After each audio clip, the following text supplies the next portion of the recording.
Okay, today we're going to discuss gauge. So, here are my Nifty Knitter looms, the original Nifty Knitter looms, which the Nifty Knitter, the Classic Knit by Hobby Lobby, and the Loops and Thread brand at Michael's all are the same. Now then, as far as peg spacing, number of pegs and everything, they're all identical. They're just in different colors. There's also another plastic set that you can get off of Amazon that is this way as well. So we're going to start with them. Now then, I couldn't find my Hobby Lobby loom. Yeah, I've got sets of all of them, almost. And I couldn't find my boy large loom. And anyway, so this one's got something on it that I'm working on. I'm preparing for a loom knit class. Anyway, so let's discuss now. As far as the Nifty Knitter looms go,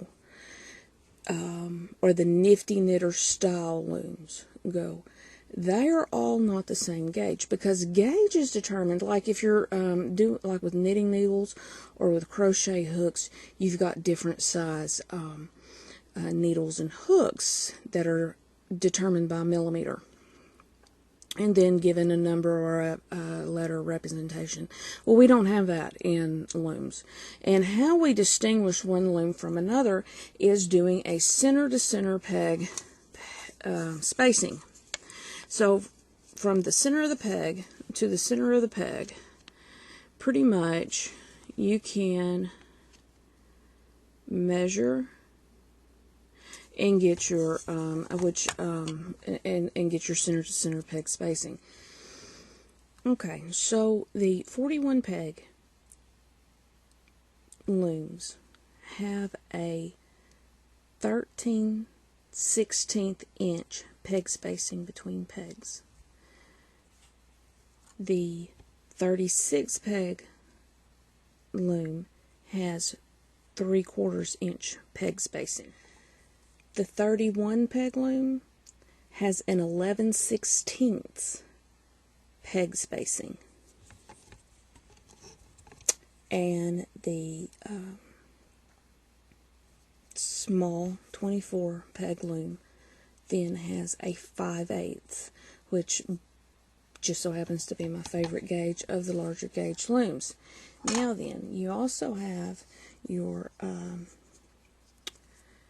flower loom, which has a 3/4 inch peg spacing, which is the same as your 36 peg loom. Now, if you're looking at the long looms, they are all the same, whereas the round looms each have a different peg spacing. Your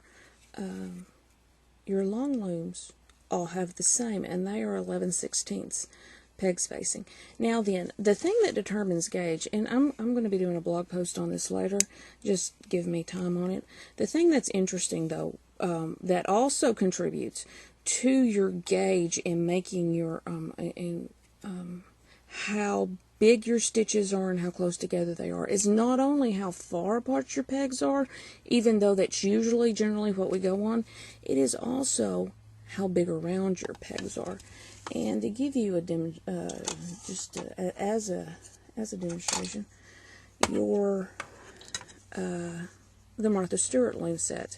So if you have your Martha Stewart loom and you're using your small pegs in every hole, then your gauge is going to be 3/8 inch on your peg spacing, which means if you use the large pegs in every other hole, you get 3/4 inch peg spacing. Now then, if you were to use your large pegs in every hole, your gauge on your swatch, if you were to make a swatch, would actually be bigger than this one if you had them in every hole. And the reason being is your gauge is determined from how far your yarn travels for a stitch. So going from one stitch to the next, how much yarn is actually used within that stitch is actually what determines your gauge.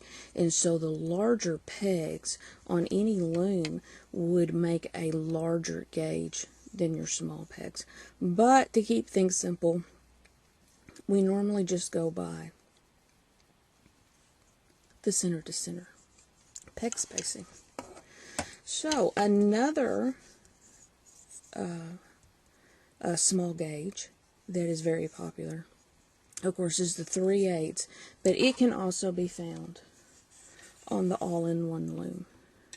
It has the 3/8 inch peg spacing, which is very nice because then you can use just a single strand of yarn, which you can also on your Martha Stewart loom, of medium weight or smaller weight yarns.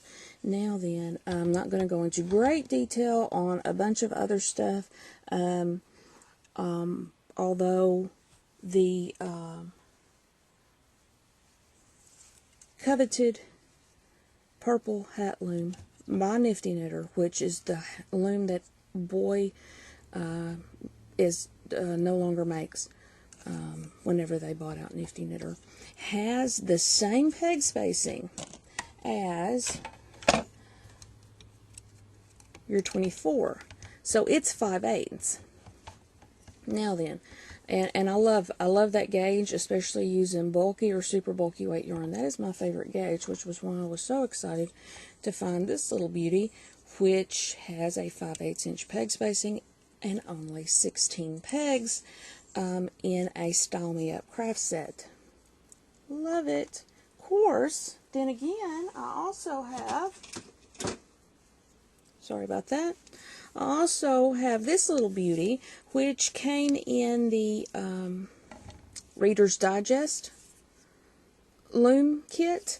It is a 46 peg loom, so it is slightly smaller. In fact, if you were to just flip it over, you can set, see, it's only got 46 pegs, so you can set it within the 48 peg because it changes the diameter that much.